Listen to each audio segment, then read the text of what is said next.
¿Cómo andan, queridos filósofos, filósofas, amantes de la sabiduría, amantes de la filosofía?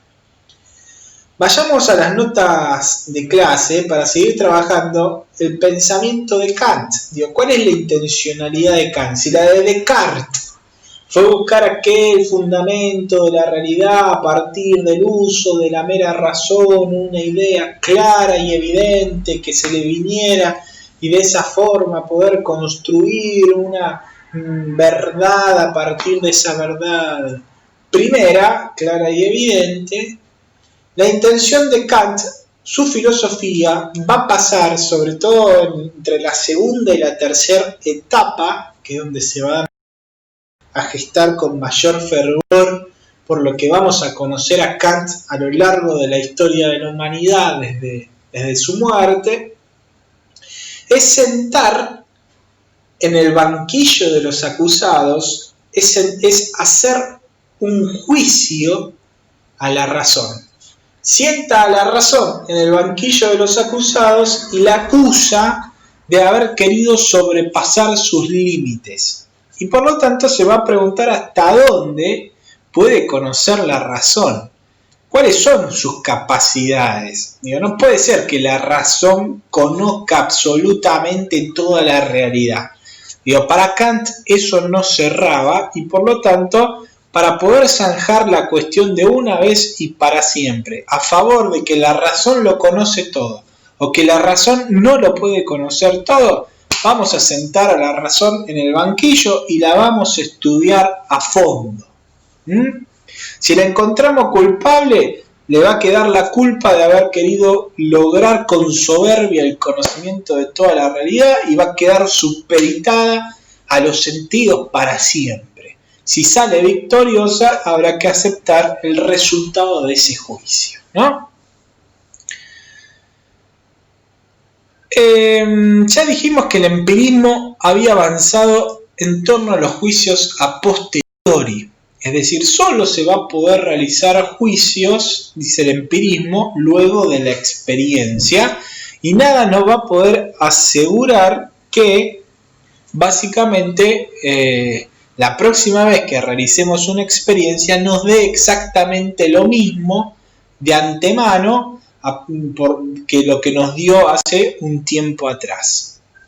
No existen en este sentido las ideas innatas y no existen los juicios a priori. Cuando hablo de juicio, hablo de una proposición, es decir, de una adjudicación de un predicado por medio de un verbo a un sujeto, ¿sí? La casa de Marcos ha sido pintada de rojo, ¿no? Entonces hay un verbo, hay un predicado y hay un sujeto.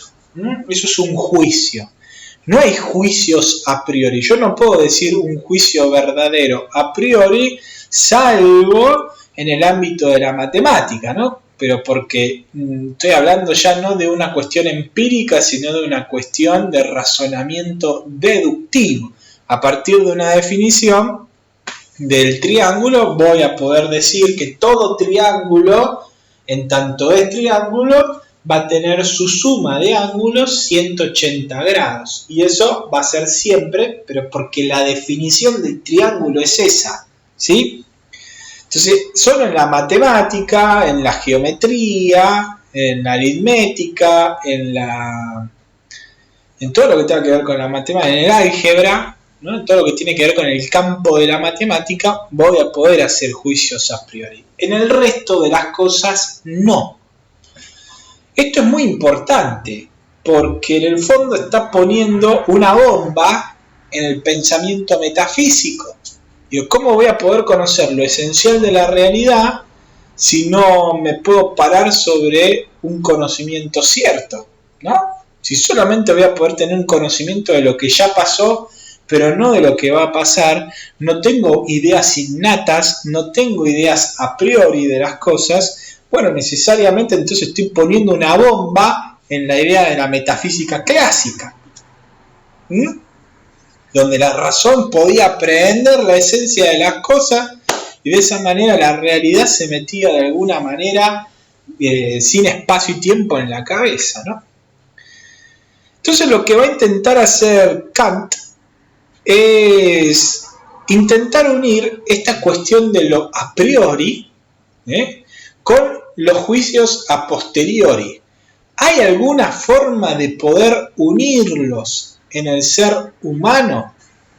Él va a intentar haciéndolo aplicando algunas leyes de la matemática a la filosofía, ¿no? Va a empezar a jugar entre la matemática, donde está lo a priori, y la filosofía, de índole más bien empírica, con respecto a los juicios a posteriori. Y ahí va a estar su grandeza por las conclusiones que va a sacar y que vamos a ver en detalle la clase que viene y que esta clase voy a adelantar. Pero en el fondo va a encontrar la forma de unir la capacidad de los juicios a priori y juicios a posteriori. Esto lo vamos a dejar como un tilde para ser acordado la clase que viene y trabajarlo con más detalle. Esto quiero que sea una clase introductoria a conceptos complejos y a la idea que Kant tenía al momento de filosofar. A su parecer, el racionalismo había sobredimensionado las capacidades y falta de límites de la razón. En algún punto, adelantando el fallo del juicio a la razón, que hará en el libro Crítica de la razón pura, después hará un libro que se va a llamar Crítica de la razón práctica, Kant le refregará en la cara a la razón que ella no es todopoderosa y que más que para conocer la mismidad de la realidad, lo cual no puede hacer, debe disponerse a dirigir la voluntad del ser humano y por medio de ella la conducta humana. La razón está más para dirigir la voluntad del ser humano, su comportamiento, la razón práctica, que para intentar alcanzar ese ideal del conocimiento de la mismidad, de la metafísica clásica, de las esencias, del ser, del acto de ser y todas las cosas que vimos hasta el momento. Es llamativo, presten atención, cómo los grandes filósofos, grandes sintetizadores, en algún punto sabían que lo que estaban proponiendo era algo extraordinario, algo genial, porque pensaban y se daban cuenta que con ellos empezaba algo nuevo, ¿no? De hecho, muchos se proponen como los nuevos iniciadores de la filosofía. Le va a pasar a Heidegger, le va a pasar a Nietzsche, le va a pasar a Kant, le va a pasar en algún punto a Santo Tomás, a Aristóteles le ha pasado, ¿no? Sabían la grandeza de lo que estaban proponiendo. Algo de historia.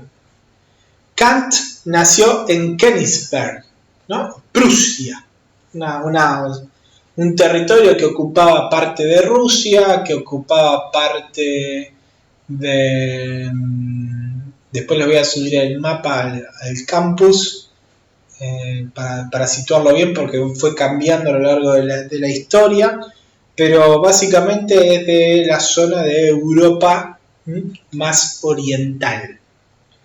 El día que nace es el 22 de abril de 1724, es decir, principios del siglo XVIII. Cabe destacar que durante sus años de formación proviene de una familia escocesa, donde se había empezado a surgir el presbiterianismo, una de las ramas de la Reforma Protestante.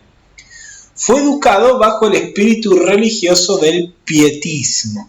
Es muy importante para comprender esto por su mirada que luego va a tener de Dios, porque cerrar la posibilidad de una metafísica clásica, al menos una metafísica clásica, es cerrarle las puertas a Dios como el fundamento de la realidad.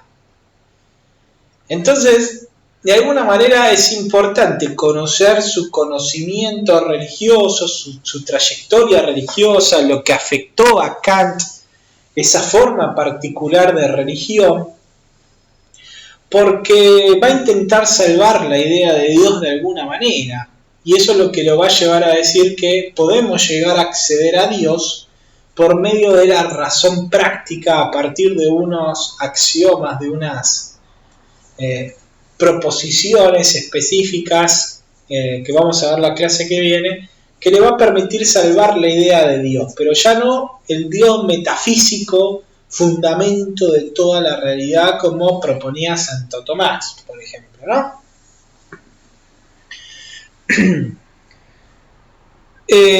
Posteriormente estudió filosofía, matemática, teología en la misma universidad que lo vio nacer, donde con el paso de los años se transformará en docente de dicha casa de estudio. Suele contarse, un dato llamativo de la historia, es que Kant no salió casi nunca, o no salió nunca, de su propia ciudad. Entonces es impactante como un pensador que no es que fue como Tomás, vivió en Italia, en Francia, en otros lugares, ni en Alemania, ni David Hume que se fue moviendo, ni Guillermo de Ockham, ni Aristóteles, ni Platón, sino que siempre vivieron en la misma ciudad. Y como, al pesar de vivir en una misma ciudad, sin los procesos de globalización y los medios de comunicación, tenía un amplio conocimiento de las cosas.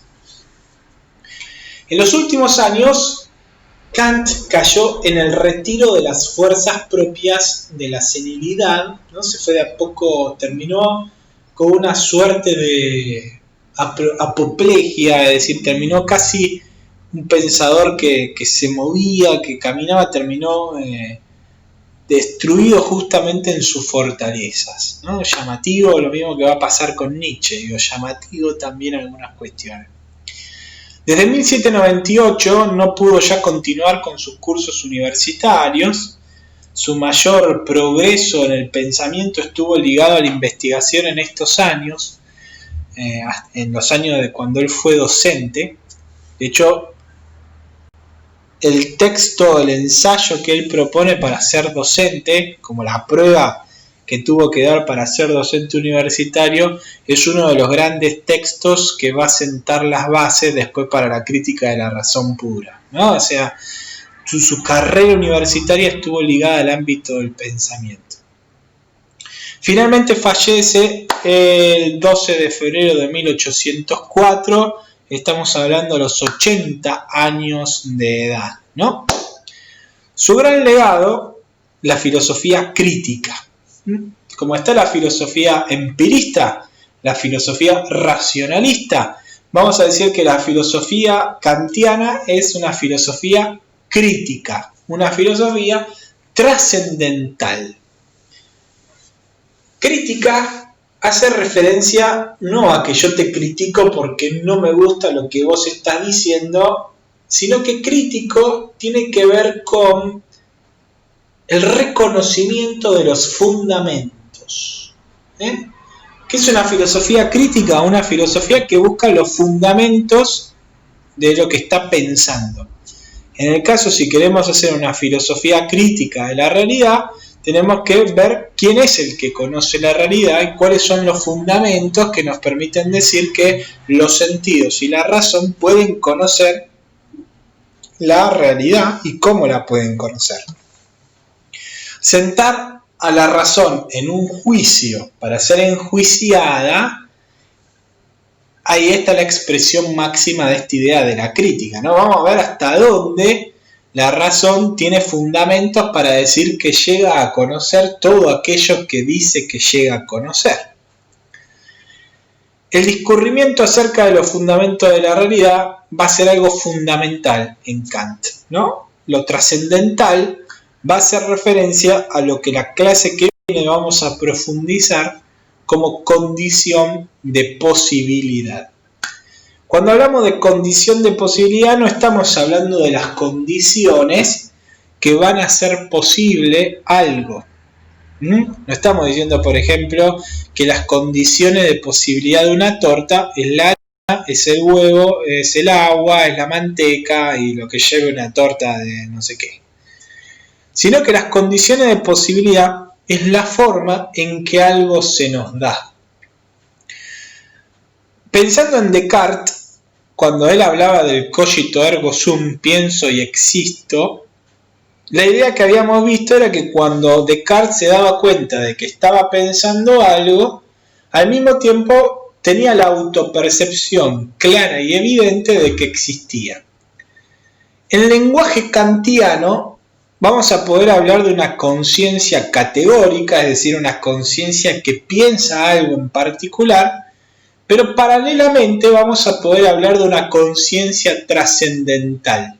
Es decir, ¿cómo se da la conciencia al momento, cómo se manifiesta la conciencia al momento de pensar algo? Al momento de pensar algo, va a decir Kant, la conciencia categórica que piensa algo se va a manifestar también en su dimensión trascendental.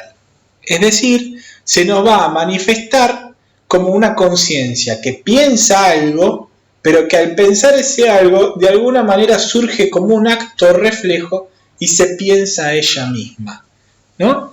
En el fondo, la conciencia trascendental es la autopercepción que hablábamos en Descartes, cuando Descartes decía que pensaba algo era darse cuenta de que existía.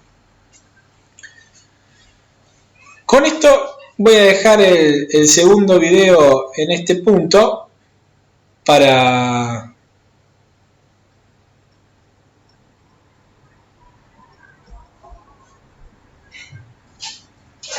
No, ¿Qué pasa? No sé, se me tildó. Yo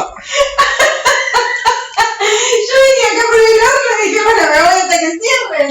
Y de repente enseñaste como... ¿Todo se tildó? Se tildó la computadora.